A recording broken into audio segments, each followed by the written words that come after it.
ஒரு அடர்ந்த காட்டு பகுதியை ஒரு சிங்கம் ஆட்சி செஞ்சுகிட்டு வந்துச்சு. சிங்கத்தோட கம்பீரத்தாலும் வீரத்தாலும் காட்டுல நடக்கிற சின்ன சின்ன சண்டை திருட்டு எல்லாத்தையும் சரி செஞ்சு நல்லபடியா ஆட்சி செஞ்சுச்சு.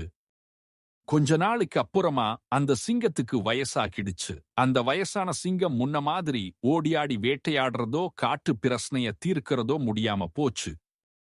இந்த விஷயத்த கவனிச்ச அந்த காட்டுல வாழ்ந்துகிட்டு வந்துச்சு ஒரு தந்திரகார நரி. அந்த தந்திர நரி எல்லா மிருகங்களையும் கூப்பிட்டு ஒரு கூட்டம் போட்டுச்சு. நம்ம காட்டு ராஜாவுக்கு வயசாகிட்டதுனால இந்த காட்டை சரியா ஆட்சி செய்ய முடியல. அதனால புத்திசாலித்தனத்துல சிங்கத்தை விட சிறந்த என்ன அரசனா தேர்ந்தெடுங்கன்னு சொல்லுச்சு. உடனே முன்ன பின்ன யோசிக்காத காட்டு மிருகங்கள் தந்திர நரியோட பேச்ச கேட்டு நரியவே தங்களோட அரசனா தேர்ந்தெடுத்துச்சுங்க. இத கேள்விப்பட்ட சிங்கம் காட்டு மிருகங்கள் தவறான முடிவு எடுத்திருக்கிறாங்கன்னு வருத்தப்பட்டுச்சு. இருந்தாலும் இந்த வயசான காலத்துல நமக்கு எதுக்குன்னு அமைதியா இருந்துடுச்சு. கொஞ்ச நாள் கழிச்சு காட்டுக்குள்ள ஒரு சண்டை வந்துச்சு. ஓநாய் கூட்டமும் கரடி கூட்டமும் சண்டை போட்டுச்சுங்க.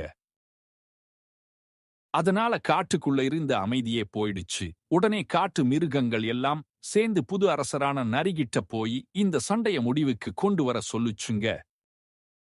இத கேட்ட நரியும் ஓநாய் கூட்டத்துக்கிட்ட போய் சண்டை நிறுத்த சொல்லுச்சு. இத கேட்ட ஓநாய் கூட்டம் ரொம்ப கோபப்பட்டு நரிய அடிச்சு துரத்தி விட்டுடுச்சுங்க.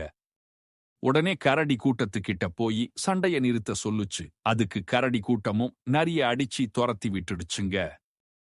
சோர்ந்து போன நரி என்னதான் புத்தி கூர்மையா இருந்தாலும் உடல் பலம் இருந்தாதான் காட்டையே ஆட்சி செய்ய முடியும்ங்கிறத உணர்ந்துச்சு.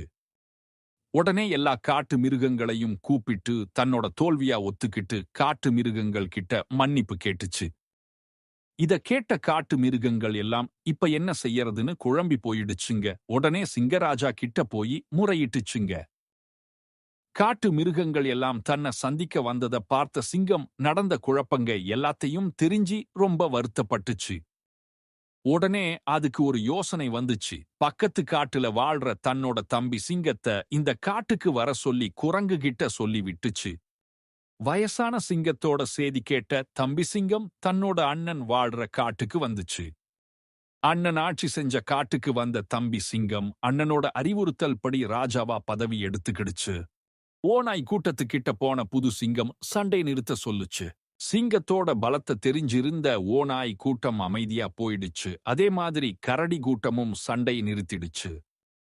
இத பார்த்த எல்லா மிருகங்களும் தங்களோட புது அரசனை வாழ்த்துச்சுங்க. அதே நேரத்துல வயசான சிங்க ராஜாவையும் வாழ்த்தி நன்றி சொல்லுச்சுங்க.